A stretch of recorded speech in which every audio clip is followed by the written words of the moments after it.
Fala pessoal, bom dia. Aqui é o Rafael Marquesano. Estamos abrindo mais um giro semanal, um conteúdo que a gente faz todo começo de semana para trazer quais foram os acontecimentos na Bolsa aqui no Brasil e fora, os principais destaques do cenário econômico e político, e também depois a gente passa para entender qual foi a performance das nossas estratégias e portfólios nessa semana.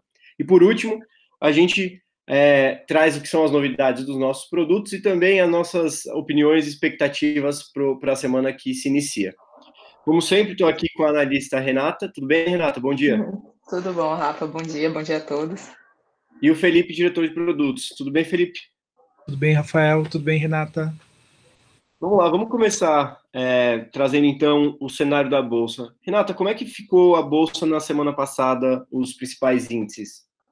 Rafa, o índice Bovespa na semana passada encerrou com queda de 0,88% e amplitude de 4,31%. E o dólar ele acompanhou a baixa e encerrou a semana com desvalorização de 1,30 e amplitude de 4,71. Então foi uma semana aí marcada por desvalorização dupla, né, tanto do real como do dólar. Mas não aconteceu só aqui no Ibovespa, o efeito ele foi global. E por que isso aconteceu, Rafa? Porque o mercado ele acompanhou a queda das bolsas americanas, então houve uma forte queda no mercado dos Estados Unidos, puxado principalmente pela forte venda das ações de tecnologia. E isso impactou lá nos Estados Unidos, impactou aqui no Ibovespa e no mercado mundial. Perfeito. No cenário econômico, o que a gente teve saindo na semana passada? Na Europa, a gente teve os dados do PMI, do setor de serviços da zona do euro, que recuou para 50,5 pontos. O número ainda indica expansão, mas aponta uma desaceleração no ritmo da recuperação econômica da europeia. Na economia americana, foi divulgados os dados de emprego, o famoso payroll. Foram gerados mais de 1.300.000 vagas de trabalho em agosto. Tá? A taxa de desemprego nos Estados Unidos também veio positivo e fechou agosto em 8,4%, superando as projeções do final do ano. Aqui no Brasil, a produção industrial cresceu 8% e o PIB encerrou o semestre com queda de 12% em 2020. Então, o PIB ele veio um pouco abaixo das projeções, mas o que surpreendeu foi o aumento da taxa da poupança doméstica, o que comprova, Rafa, o que a gente vem observando aí, né? Uma população mais apreensiva que vem segurando o consumo do jeito que consegue, do jeito que pode. Perfeito, interessante. E no cenário político, o que a gente teve de atualizações? Tivemos aí medidas que eram esperadas e, como sempre, temos pontos positivos e negativos. Na semana passada, o governo apresentou ao Congresso a proposta orçamentária do ano que vem. E os números, eles apontam os desafios que o governo enfrentará para se manter dentro do orçamento. E, além de apertar desse orçamento, Rafa, nessa proposta não foram incluídos o programa Renda Brasil. Então, o que a gente vê é que se o governo quiser realmente cumprir as promessas de ficar dentro do orçamento, alguns outros projetos eles terão de ser cortados, terão de ser descartados. Além do orçamento para 2021, o governo também confirmou a prorrogação do auxílio emergencial, com a liberação de 4 novas parcelas de R$ 300, e com novas regras aí para o recebimento desse benefício. Então, essas regras elas visam estabelecer critérios mais rigorosos, né, na concessão do benefício. O ponto alto da semana foi a PEC da reforma administrativa, tá? A reforma administrativa, ela altera algumas regras do funcionalismo público. Então, é uma reforma muito importante, porque junto com a Previdência, são as duas contas que representam os maiores gastos do governo. Esse novo texto, Rafa, ele mexe tanto com questões de estabilidade, como cria novas formas de contratação de servidores públicos e também altera questões de benefícios por tempo de carreira. Essas regras, depois de aprovadas, elas serão válidas para as novas contratações, então aí é uma forma de gerar maior flexibilidade do governo em relação às contas e promover uma qualidade dos serviços públicos. Porém, são benefícios que devem vir mais a longo prazo. E a proposta ela também não contempla algumas categorias. Então, o maior problema para mim desse texto é justamente esse: são medidas que não valerão para todos e que nem ocorrerão agora.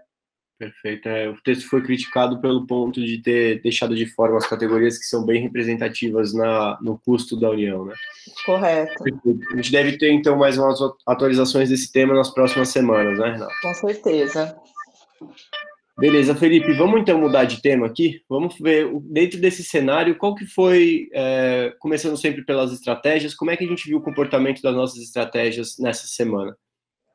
Essa semana, até mesmo com o que a Renata falou sobre a alta amplitude, tanto no dólar quanto no Ibov, normalmente nós teríamos um loss na carteira e nos long shorts e estaríamos positivos nos day traders, né? E o que aconteceu foi justamente o inverso. Então, começando a falar da carteira, a carteira ela ficou novamente descorrelacionada com o Ibov, né? Então, o Ibov menos 0,88 e a carteira ficou positiva em 1,49%, recuperando boa parte da performance, né, pós desse ano. E no cérebro do long short, nós também vimos as operações fecharem, que estavam abertas da semana passada, e fecharam positiva também, 0,74% positivo.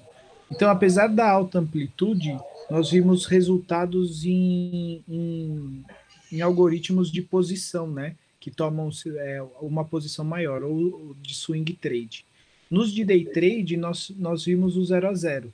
Então, por conta da alta volatilidade se esperava um resultado positivo, porém o Destiny de mini índice e o Plus de mini índice eles performaram negativo e levaram os portfólios de 10 a 30 mil para baixo.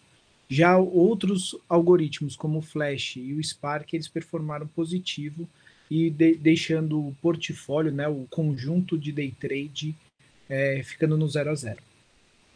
Perfeito. Aqui é um ponto interessante, né, de enxergar a descorrelação que o quantitativo traz para a carteira, né?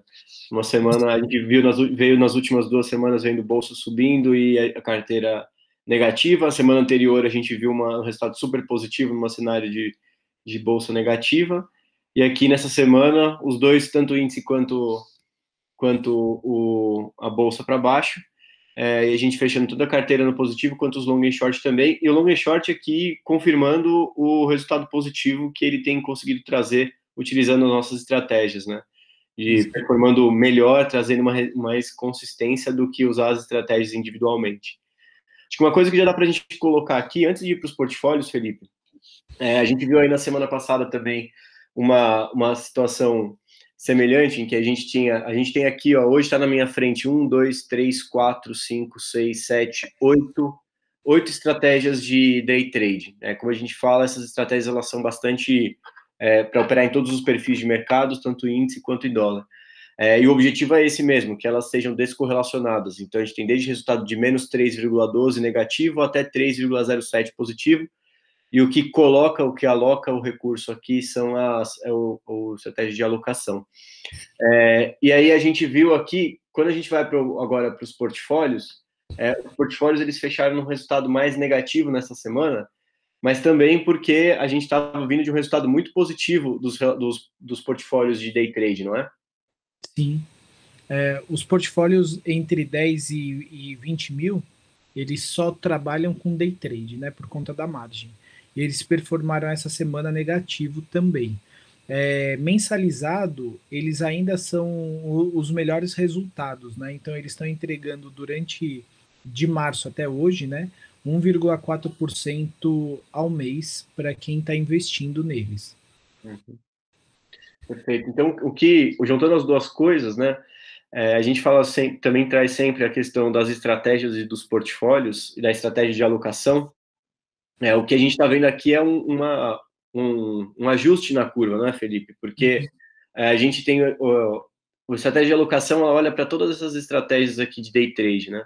E ela vai escolhendo aquela que tem maior probabilidade de ganho. Ela estava acertando muito ali atrás, tanto é que o portfólio estava saindo da média e indo para cima. Agora a gente está vendo um ajuste ali mais próximo de onde o histórico desses portfólios costuma render, na casa aí do 0,4% ao mês, é isso? Desculpa, 1,4% ao mês, né? Sim, sim. Eles chegaram a bater quase 2% ao mês, né? Que é uma rentabilidade muito agressiva, dada a nossa volatilidade, né? A gente trabalha com uma volatilidade ali de menos a mais 2%. E agora eles voltaram para 1,4%, que também é excelente, né? Frente ao nosso CDI, a gente está falando de 600, 700% do CDI. Perfeito. Uma coisa interessante que a gente vai passar aqui também é de enxergar como a volatilidade dos portfólios mais agressivos, os portfólios de day trade, ela realmente é maior do que dos demais portfólios, né? Vamos para o próximo bloco. Falamos agora dos portfólios de day trade, vamos entrar para os portfólios que incluem também a arbitragem, que entram os de long and short, que são de 30 até 100 mil. Como eles performaram nessa semana, já que o cérebro de long and short performou bem? Sim, eles performaram positivo, né? Numa média de 0,3%, né? Então, assim, tanto o cérebro performou, o cérebro e também o recurso alocado sobre o cérebro, ele performou positivo e também era maior do que o que estava alocado em day trade, o que fez com que a carteira performasse positiva como um todo. A, a média, né, desses portfólios entre 30 e 100 mil está resultando em 0,83% ao mês, de março até hoje. Perfeito. É interessante a gente olhar aqui que a volatilidade, pelo que a gente enxerga no day trade, ela é o triplo, né?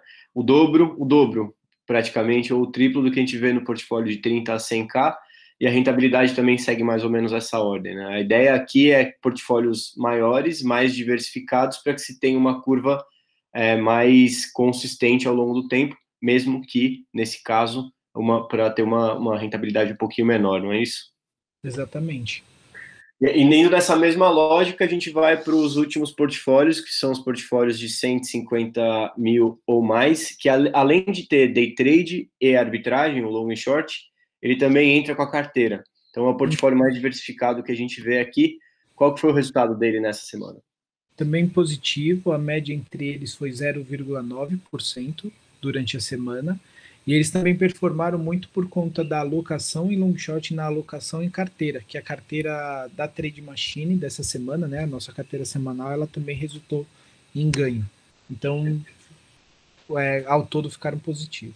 É interessante ver, né? O algoritmo de alocação, ele funciona na mesma lógica de ganhar mais do que perder ao longo do tempo, né? E apostando nos melhores cavalos, semanas algumas. Isso não representa maior ganho, como é nesse caso que a gente vê aqui nos portfólios de day trade. Apesar de a gente ter estratégias que fecharam positivo, bem positivo, a gente teve uma semana marcada por resultados negativos aqui, mas no acumulado ele vem apresentando um bom resultado, né? Porque aqui a gente vê ele pesando mais agora, tanto na carteira quanto nos long and short, nos portfólios que tem essa diversificação, né, Felipe? Exatamente. Legal, passando aqui, aproveitando esse momento para a gente fazer essa compilação aqui do que está por trás desses produtos. Numa semana que foi, no geral, uma semana positiva para o Trade Machine, a gente viu os nossos portfólios aqui, né? Considerando que todas as nossas estratégias alocadas simultaneamente, só uma questão de curiosidade aqui, 1.125.000 alocado, seria então um rendimento médio nessa semana de 0,49%, que se representa 296% do CDI. Então, aqui esse é o compilado geral dessa semana. E aí, para a gente fechar, vou passar primeiro para você, o que a gente tem de expectativa para essa semana e qual que é a agenda política e econômica que tem marcada?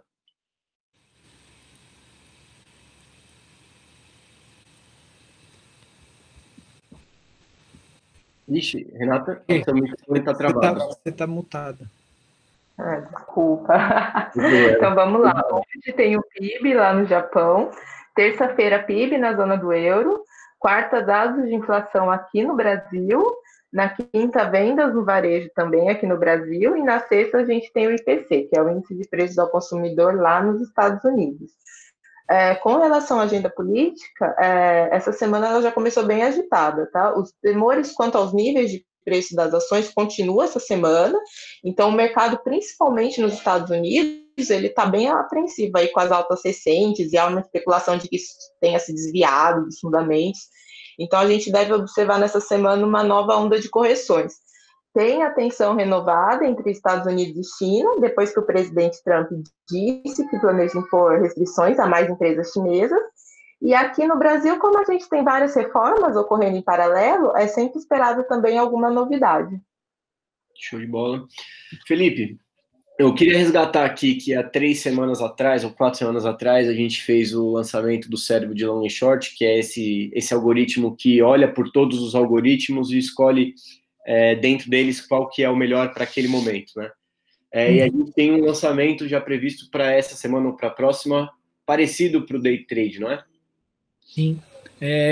Para a próxima semana, acredito que segunda-feira será alocado uma análise voltada a multi-setups. Então, os day trades, eles passarão, ao invés de operar um único setup, como é feito hoje, eles operarão de 4 a 6 setups ao mesmo tempo, entendendo qual que é o que melhor performa em cima do payoff.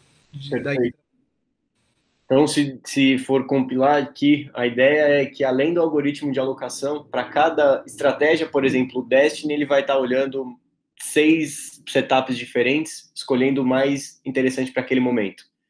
Então, a gente tem aqui um fator multiplicador para poder buscar a maior consistência no resultado novamente. É isso?